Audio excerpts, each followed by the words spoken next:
After infection with coronavirus, we know that about 85% of people have a short-term infection, relatively mild, and after a week or so go back to normality or relative normality. We know that 15% go on to become more ill and will require hospitalization.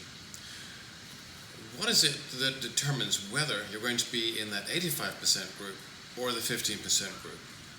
Now, we know that there are risk factors including obesity, age, smoking, and comorbidities, but I'm not going to talk about that for the moment because I think that there's another factor which has been overlooked and which may be more important. And here the time course is important. After infection, there is a period of up to 7 or 9 days during which there will be a viremia. That is, the virus is detectable in blood, in the back of the throat, and certain other tissues. And during that phase, you might have a sore throat, headaches, mild fever, a few aches and pains.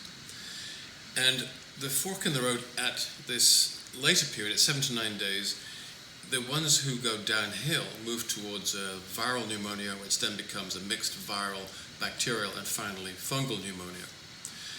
The time course is important, because if the critical events that determine whether you're in the 85 or the 15 group are occurring within such a short time frame, that means that it is the innate immune system that is deciding whether your immune system will get on top of the virus and you'll recover or not.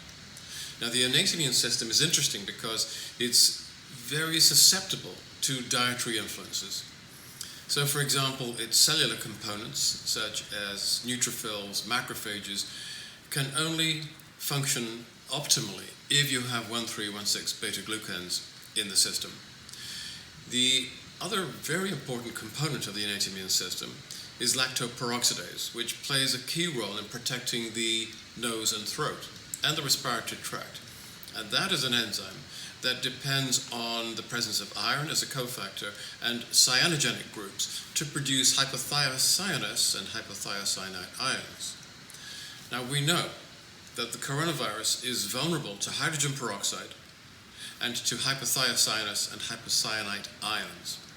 Both of these compounds damage the structure of the virus and prevent it from re-entering a cell and multiplying.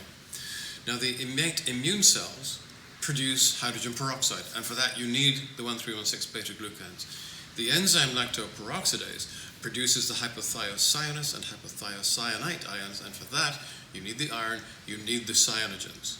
And we've included all of these in one single nutritional package, which is Extend. Is Extend a cure for the coronavirus? No, I don't think it is, but what I think it does do is to improve both the cellular components and the enzyme components of the innate immune system and help to push you into the 85% group that will recover, as opposed to the 15% group who will go on to require hospital care. If by using this formulation we can push you into that 85% group, if by giving this to enough people we can increase the split from 85-15 to 90-10, we can cut the numbers of people who need hospitalization by a third. That would be an enormous boon. And I'm talking about compounds here that are natural, they're derived from the diet, they're extremely safe and very, very suitable for public health management programs. I think this is the way forwards.